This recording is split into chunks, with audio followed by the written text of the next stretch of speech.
कि जिस दिन का हमें लंबे समय से इंतजार था कि इसका नाम महेश नगर हो।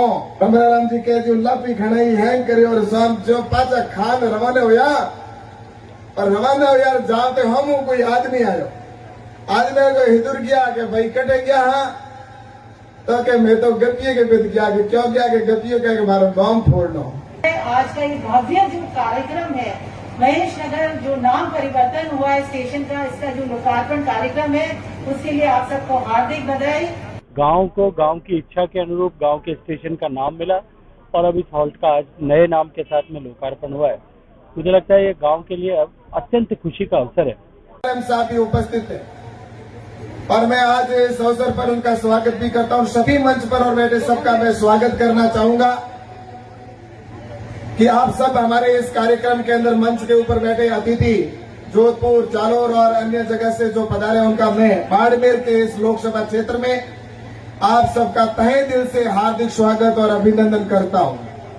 और साथ ही मैं आप सबको बहुत बहुत बधाई देना चाहूंगा कि जिस दिन का हमें लंबे समय से इंतजार था,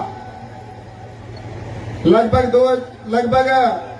2011 से ये यात्रा प्रारंभ हुई और आज यहां तक पहुंचे हैं, जिसका इंतजार था कि इसका नाम महेश नगर हो।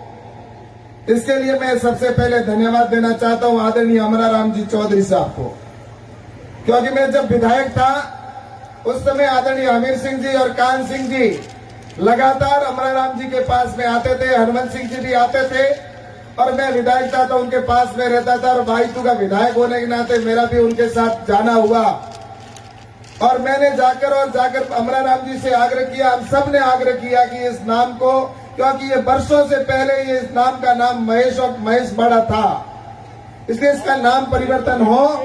और अमराराम जी चौधरी साहब ने उस समय राजस्व मंत्री रहते हुए और अपने गांव का नाम परिवर्तन करने का काम की शुरुआत की। इसके लिए मैं आपको अमराराम जी को आपको धन्यवाद देता हूं और अमराराम जी के लिए जोरदार ताली बजाकर मैं आप सबसे आग्रह करूंगा कि आपको बहुत बहुत धन्यवाद। और अमराराम जी के साथ में हमारे विधायक हमीर सिंह जी को भी और पूर्व विधायक कान सिंह जी को भी और जनप्रतिनिधि जितने भी हैं उन्होंने जितना जो भी सहयोग किया, इसके लिए सबको बहुत बहुत धन्यवाद देता हूं।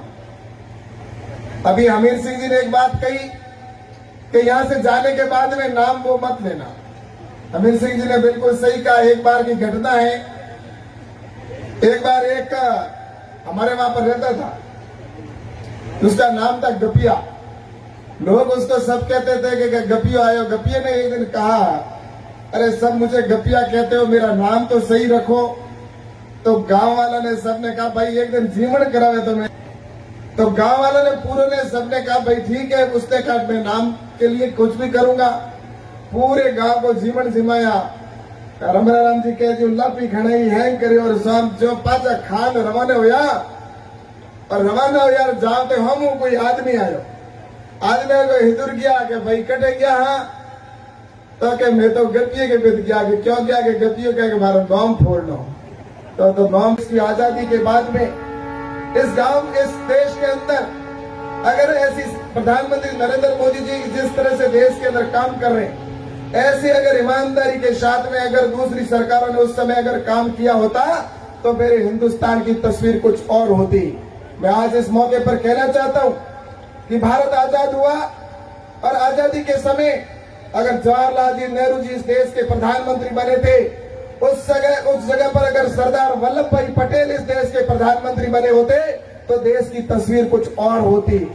लेकिन दुर्भाग्य से इस देश के अंदर जिन्होंने शासन किया, हमें कितना इंतजार करना पड़ा। आजादी का हम अमृत महोत्सव मना रहे, 75 साल हो रहे हमारे देश के अंदर आजादी के। लेकिन आपने देखा होगा इस देश के अंदर विकास की, अगर वास्तव में गांव के विकास की शुरुआत हुई तो हमारे अटल बिहारी जी वाजपेयी जी के समय में प्रधानमंत्री ग्राम सड़क योजना प्रारंभ हुई, उसके बाद में गांव में विकास प्रारंभ हुआ। वरना हमारे यहाँ के हालात तो आप और हम सब जानते। इस पश्चिमी राजस्थान के अंदर धोरों के अंदर रहने वाले लोगों के लिए सड़क के बिना क्या संभव है विकास।